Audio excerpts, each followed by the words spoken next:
Assalamualaikum warahmatullahi wabarakatuh. Salam semangat bagi kita semua. Perkenalkan, saya Sony Eka Nugraha. Saya salah satu dosen pada program studi Sarjana Farmasi Fakultas Farmasi Universitas Sumatera Utara dengan bidang peminatan Biologi Farmasi. Pada kesempatan kali ini, saya akan menjelaskan deskripsi salah satu mata kuliah yang saya ampu, yaitu mata kuliah fitokimia.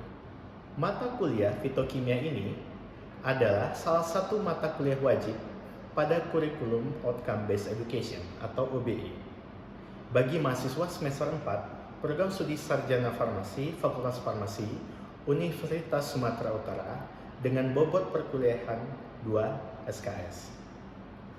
Dalam RPS Fitokimia dijelaskan bahwa capaian pembelajaran mata kuliah ataupun CPMK mata kuliah fitokimia adalah mahasiswa setelah mengikuti perkuliahan ini mampu mengidentifikasi bahan alam tumbuhan yang berkhasiat sebagai obat dan sediaan yang diperdagangkan. Kemudian, mahasiswa mampu menjelaskan proses pembuatan simplisia dan ekstrak, serta mahasiswa mampu menjelaskan mutu sediaan simplisia dan ekstrak. Dan pada mata kuliah ini terdiri dari beberapa sub CPMK, yaitu pada 7 pertemuan pertama setelah mengikuti perkuliahan ini, maka mahasiswa akan dapat yang pertama, menjelaskan prinsip terkait identifikasi kandungan kimia tumbuhan dan metabolit sekunder. Yang kedua, mampu menjelaskan screening fitokimia. Kemudian yang ketiga, mampu membedakan dan menjelaskan tentang kromatografi, jenis-jenis kromatografi, dan mengidentifikasi suatu senyawa dengan kromatografi. Kemudian mahasiswa mampu menjelaskan dan menganalisis tentang senyawa fenol, serta mampu menjelaskan tentang senyawa glikosida. Sedangkan pada 7 pertemuan terakhir, mahasiswa akan dapat menganalisis dan menentukan senyawa obat yang mengandung terpenoid, mampu menganalisis dan menentukan tanaman obat yang mengandung alkaloid, kemudian tanaman yang mengandung flavonoid, tanaman yang mengandung saponin, dan juga yang terakhir, mampu menentukan dan menganalisis senyawa tanaman obat yang mengandung triterpenoid ataupun steroid. Dan adapun total pertemuan dari mata kuliah ini adalah 14 kali pertemuan ditambah dengan 2 pertemuan untuk ujian tengah semester dan ujian akhir semester. Adapun pendekatan pembelajaran yang saya terapkan dalam perkuliahan ini berfokus pada Student Centered Learning atau SCL yang mencakup 3 tahapan utama, meliputi penyampaian materi, interaksi baik dalam maupun di luar kelas, serta pembagian tugas. Kemudian, mahasiswa didorong untuk mengembangkan pengetahuannya secara mandiri maupun melalui kerja kelompok guna meningkatkan interaksi antar sesama mahasiswa serta memperkuat komunikasi dan diskusi dengan dosen. Berikutnya, tugas-tugas yang diberikan bervariasi dalam bentuk dan tujuannya. Yang pertama, tugas individu biasanya berupa penulisan esai yang berkaitan dengan topik perkuliahan. Selain itu, terdapat pula tugas kelompok yang mengharuskan mahasiswa melakukan kajian pustaka terhadap artikel ilmiah yang relevan dengan materi yang akan dibahas. Kemudian, setiap kelompok diberikan artikel yang berbeda untuk dianalisis dan didiskusikan. Hasil diskusi kemudian disusun dalam bentuk ringkasan atau resume yang selanjutnya dipresentasikan dan dibagikan kepada kelompok lain dalam forum diskusi di kelas. Dalam perkuliahan ini juga diterapkan metode pembelajaran berbasis kasus ataupun case method, di mana mahasiswa kami tugaskan untuk menyusun presentasi yang bertujuan menilai apakah mutu suatu simplisia memenuhi standar yang ditetapkan berdasarkan parameter-parameter yang telah ditetapkan dan juga standar fitokimia yang terkandung di dalamnya. Dan proses pembelajaran dilakukan secara berkelompok, dimulai dari pencarian data, informasi, dan teori yang relevan. Selanjutnya, mahasiswa diminta untuk mengajukan gagasan atau hipotesis, melakukan diskusi mandiri dalam kelompok, serta merumuskan solusi secara kolaboratif. Kemudian hasil diskusi kelompok yang disusun dalam bentuk laporan diunggah ke Learning Management System atau e-learning USU. Selain metode diskusi dan tugas, mahasiswa juga diwajibkan mengikuti 2 kali kuis serta ujian tengah semester dan ujian akhir semester. Dan evaluasi terhadap capaian pembelajaran mata kuliah atau CPMK dilakukan melalui berbagai instrumen penilaian dengan sistem dan bobot yang disesuaikan untuk setiap komponen penilaian. Kuis pertama dan kedua masing-masing memiliki bobot 5% dengan penilaian berdasarkan indikator ketepatan jawaban menggunakan sistem scoring. Kemudian, tugas pertama dan kedua masing-masing memiliki bobot penilaian sebesar 7,5% dengan total bobot keduanya 15% dengan beberapa indikator penilaian utama, yaitu yang pertama, kesesuaian isi resume dengan pokok bahasan yang dibahas. Kedua, keterbaharuan dan keabsahan sumber referensi yang digunakan. Ketiga, kelengkapan serta kesesuaian format hasil diskusi. Keempat, ketepatan waktu dan pengumpulan tugas. Kemudian, penilaian terhadap tugas dilakukan secara objektif dengan menggunakan rubrik penilaian yang standar, sehingga memberikan transparansi dan keadilan dalam proses evaluasi. Sementara, untuk tugas berbasis case method diberikan bobot penilaian yang lebih tinggi, yaitu sebesar 15% untuk setiap tugas. Dan penilaian dilakukan berdasarkan beberapa indikator, meliputi ketepatan dalam mengidentifikasi dan menjelaskan permasalahan yang terdapat dalam teks, sumber maupun sasaran kajian. Yang kedua, kemampuan serta keaktifan mahasiswa dalam memberikan respon, jawaban, maupun pertanyaan selama diskusi. Ketiga, kualitas kerjasama antar anggota tim. Keempat, keterbaharuan dan keabsahan sumber referensi yang digunakan. Kelima, kelengkapan dan kesesuaian format hasil diskusi. Keenam, tingkat kesamaan dengan sumber literatur yang dianalisis menggunakan perangkat deteksi plagiarisme.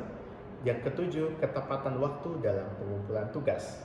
Dan seluruh aspek tersebut dinilai secara objektif dan transparan menggunakan rubrik penilaian.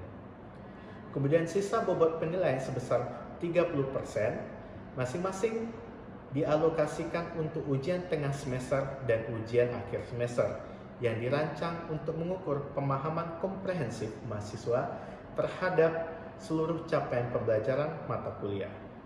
Dengan demikian, penjelasan yang dapat saya sampaikan terkait mata kuliah fitokimia, termasuk pendekatan pembelajaran yang saya terapkan selama perkuliahan berlangsung. Sebagai penutup, marilah kita saksikan dokumentasi proses pembelajaran yang saya laksanakan di kelas. Terima kasih atas perhatian dan kerjasamanya. Selamat pagi semuanya. Assalamualaikum warahmatullahi wabarakatuh. Waalaikumsalam warahmatullahi wabarakatuh. Jadi hari ini kita akan melanjutkan perkuliahan fitokimia dengan judul lanjutan mengenai identifikasi, ekstraksi, dan isolasi senyawa alkaloid. Jadi dalam pertemuan hari ini, mungkin sebelumnya sudah disampaikan ya mengenai pengantar perkuliahan kita terkait fitokimia, mulai dari pengantar dari senyawa-senyawa alam. Nah, hari ini kita akan spesifik membahas mengenai senyawa alkaloid. Dan adapun capaian pembelajaran yang harus adik-adik capai, termasuk nanti kan korelasinya dengan praktikum ya, yang praktikum yang adik-adik jalankan.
di sini.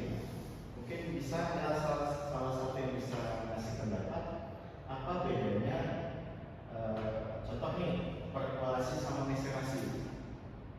Coba satu orang. Silakan.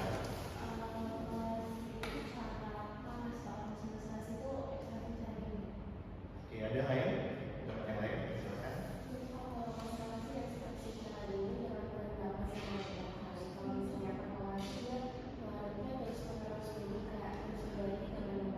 Oke, pas sekali ya.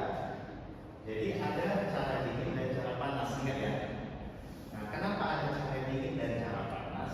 Balik lagi di pertemuan sebelumnya kan sudah dijelaskan ya mengenai sifat-sifat dari senyawa petrokimia. Ada yang tahan panas, ada juga yang tidak tahan panas. Contoh yang tidak tahan panas polifenol. Maka kan tidak disarankan ya kalau adik-adik mengkonsumsi atau memasak sayur kan ya bisa sampai lagi ya. Karena banyak nanti senyawa fitokimia terutama polifenol itu bisa rusak di atas 70 derajat Celcius. Namun kalau alkaloid termasuk senyawa ya fitokimia yang tahan panas.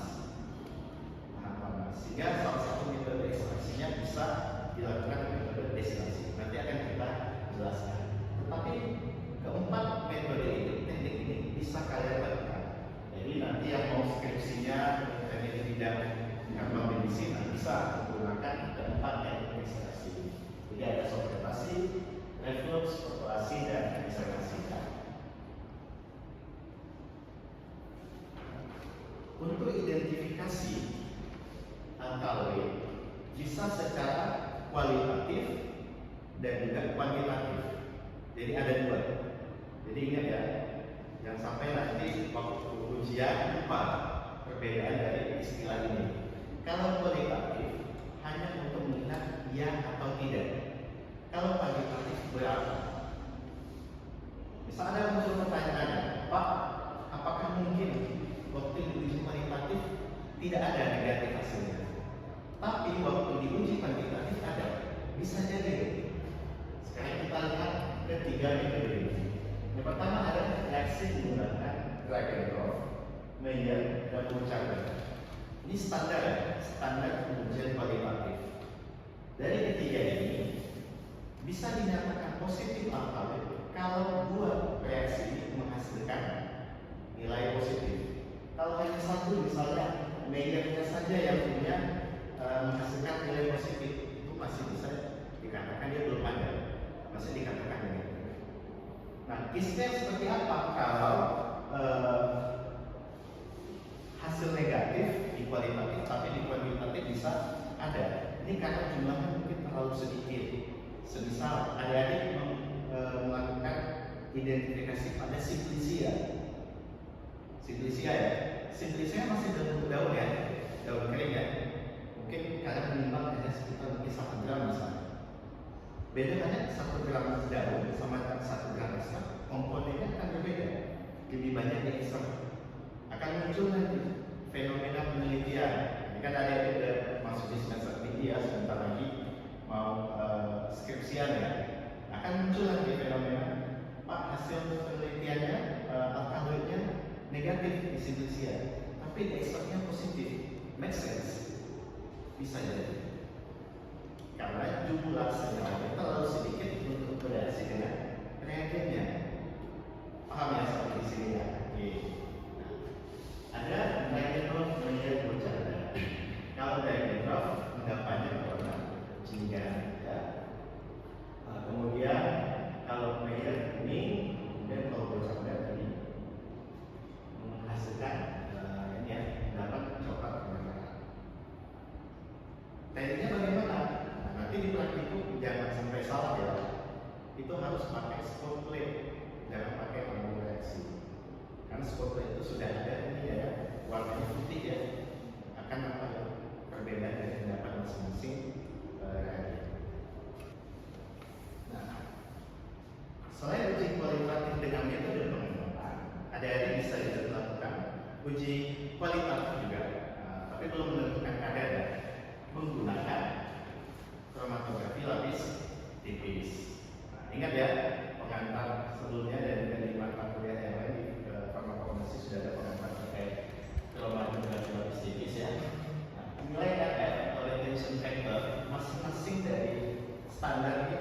khas ya.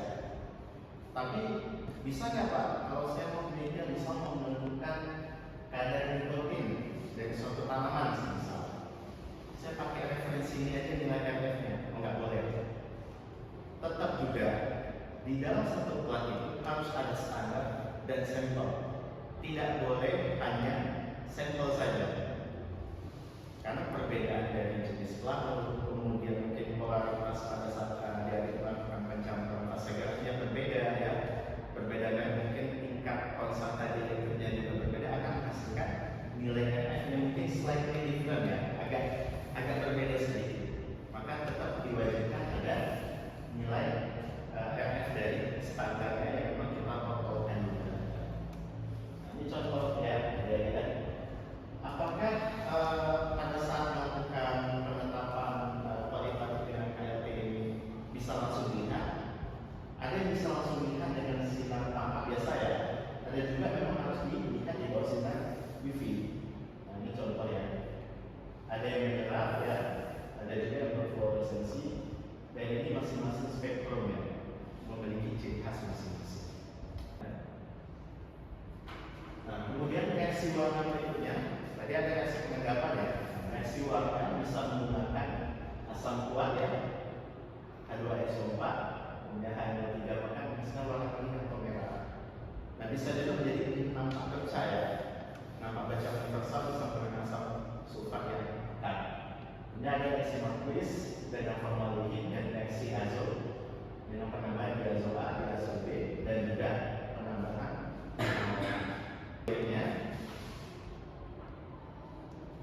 masih kualitatif. Namun ada identifikasi alkaloid yang kaitannya dengan alkaloid tertentu. Reaksi untuk alkaloid benzil bisphenol sebagai contoh turunan itu morfin bisa menggunakan reaksi Probia mengandung lautan 1% H4 morbida dalam H2SO4. Kemudian sampel ditambah reaksi berarti massa warna kuning hijau. Ini spesifik untuk mengidentifikasi morfin. Nah, semisal mungkin ya sudah banyak ya penyalahgunaan obat-obat ya. Contoh ada kejadian mungkin baru-baru ini, adik-adik mungkin lihat di sosmed ada liquid ini ya, liquid vape ya.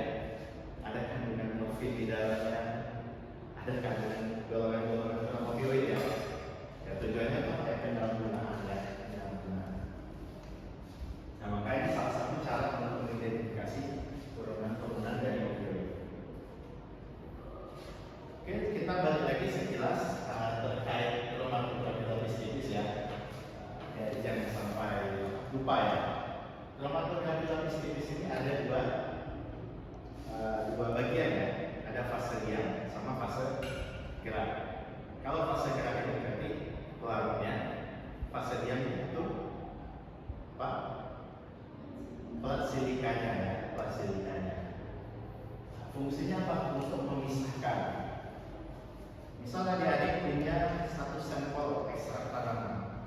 Nah, saya baru-baru ini mengirimkan sampel yang untuk dicek kadar fitokimianya. Dari satu ekstrak ini saja, jadi saya mengirim sampel pegagan. Pegagan ini mengandung 375 senyawa. 375 senyawa. Dilakukan screening menggunakan LC-H-RMS. Nah, kalau kita mau melihat mengidentifikasi, maka harus kita lakukan pemisahan atau fragmentasi. Salah satu caranya adalah pemisahan berdasarkan polaritas senyawa. Nanti akan terpisah fragmen dengan metode kromatografi lapis tipis ini. Nah, ini contoh ya, Pak KLT ya. Nanti di praktikum adik-adik akan melakukan simulasi bagaimana cara pengotolan, mempersiapkan fase gerak, proses penjenuhan, dan juga teknik pemisahan dengan menggunakan kromatografi lapis tipis. Nah, identifikasinya bagaimana?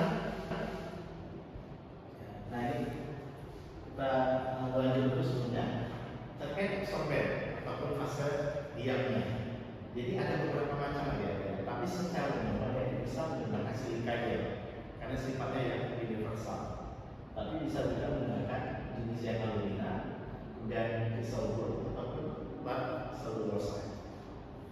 kalau untuk menggunakan alfabet, ya, disarankan menggunakan silikon saja. Termasuk juga nanti untuk kromatografi foto.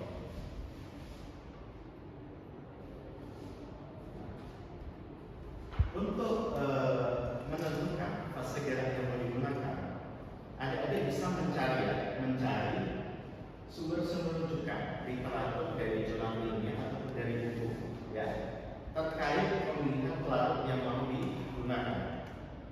Bisa ada campuran metanol, air, sama kloroform, ya. Bisa juga campuran dari N-heksan, kloroform, metanol. Ini contoh-contoh sifat pelarutan dari masing-masing senyawa. Dinilai dari konstanta dielektrik. Artinya apa konstanta dielektrik? Semakin tinggi polaritas suatu larutan, maka semakin kuat daya penangkalan listriknya. Berarti ini semakin kuat. Kalau adik-adik mau mengenai senyawa alkali kan termasuk kategori senyawa yang semi polar, lebih ke arah non polar, maka tidak disarankan pelarut air. Secara studi literatur untuk mengenai senyawa alkali itu menggunakan kloroform.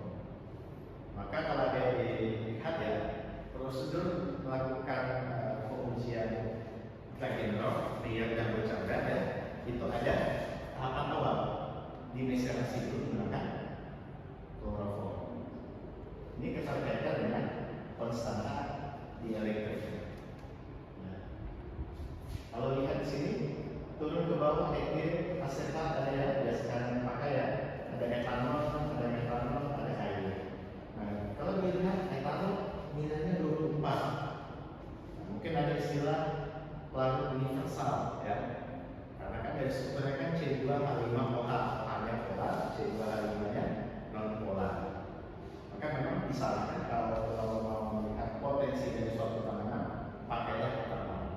Tapi kalau ada yang mau mengenai senyawa yang lebih polar, maka etanolnya mungkin bisa ditentukan jadi etanol 70%. Tapi bisa nggak Pak, kalau penelitian itu kita pakai air saja? Bisa. Tapi akan ada kesulitan untuk membuatnya jadi ekstrak. Kenapa? Air kan susah untuk diuapkan, membutuhkan suhu yang lebih tinggi. Kalau suhunya terlalu tinggi, sebenarnya bisa rusak. Bedanya kalau etanol kan titik didihnya ada 178 derajat Celcius. Kalau kita pakai rotan ya evaporator, titik didihnya nanti akan turun ya. Ingat ya, prinsip ekstraksi menggunakan rotan evaporator itu ada vakum. Vakum itu akan menurunkan tekanan di dalam bejana sehingga titik didih itu tidak bisa turun. Makanya seperti setting 40 derajat Celcius kok bisa mendidih tabungnya karena ada vakum tadi. Vakum tadi yang menurunkan tekanan, maka titik didihnya tidak bisa turun. Nah, ini salah satu simulasi untuk pemisahan senyawa alkali dengan menggunakan metode ALT. Siapa yang pernah konsumsi daun kecubu? Belum pernah ya? Terbuat kecubu. Nah, kalau mungkin nonton di video ya, video apa ya? Video challenge ya, ada di YouTube ya. Itu orang yang sudah mengkonsumsi buah kecubu itu mengalami apa? Halusinasi ya. Tiba-tiba dia seperti naik kuda. Karena apa? Karena ini efek dari alkaloidnya. Ya, tapi tidak semua jenis alkaloid itu berefek buruk ya, maksudnya menimbulkan efek supresi sistem saraf. Ada juga banyak efek seperti anti-cancer. Contoh tanaman darah ya, itu mengandung vincristine, vinblastine yang memang sudah dipakai sekarang sebagai terapi kanker ya. Ini contoh dari kecubu, serbu simplisia sebanyak 5 gram dicampur dengan 10% amonia menjadi mesilasi dengan kembali metanol dengan pemanasan dan kemudian filter disaring lalu didingin alkali ini saja. Nah, ingat ya, posisi meletakkan ketika ada yang melakukan identifikasi dengan KLT, jangan sampai salah posisi. Saya bertanya, jangan sampai salah posisi. Derajat kemiringan tidak boleh nanti 45 derajat posisi kemiringannya ya. Ini menyalahi. terjadi rambatannya tidak maksimal. Kita lanjutkan. Nah, tentunya lagi ya, penilaian dari KLP harus dirujuk pada nilai prevention factor. Jadi dihitung nanti jarak dari awal rambatan sampai munculnya noda itu berapa, ya. Jadi kemudian dibagi jarak larut, jarak penuh dari larut. Nah, itulah nilai RF. Ya. Kalau mau menentukan berapa nilai tekan, kalau kita lihat yang penting adik-adik punya standar. Standar itu menjadi acuan ada tidaknya senyawa yang mau adik-adik kontribusi. Atau kalau hanya mau profiling saja ya gunakan penampang noda atau penampang percahayaan standar. Kita lanjut dengan teknik pemurnian langsung ya. Jadi pemurniannya ada 3 macam untuk melakukan isolasi atau penarikan senyawa alkaloid. Bisa dengan menggunakan kristalisasi langsung, destilasi uap, atau granulasi dari pH teknik. Berikutnya, ya ini sederhana nih, destilasi uap. Di beberapa contoh alkaloid ini mudah dilakukan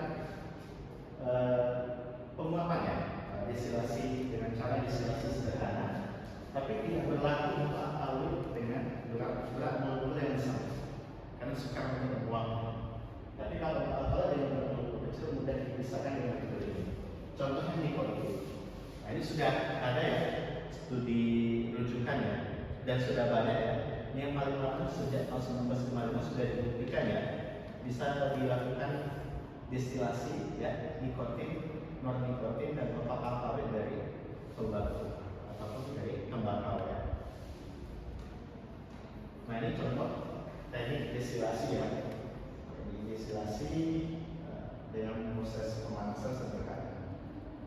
Dan untuk mengidentifikasi apa jenis senyawa yang sudah diisolasi, maka harus dilakukan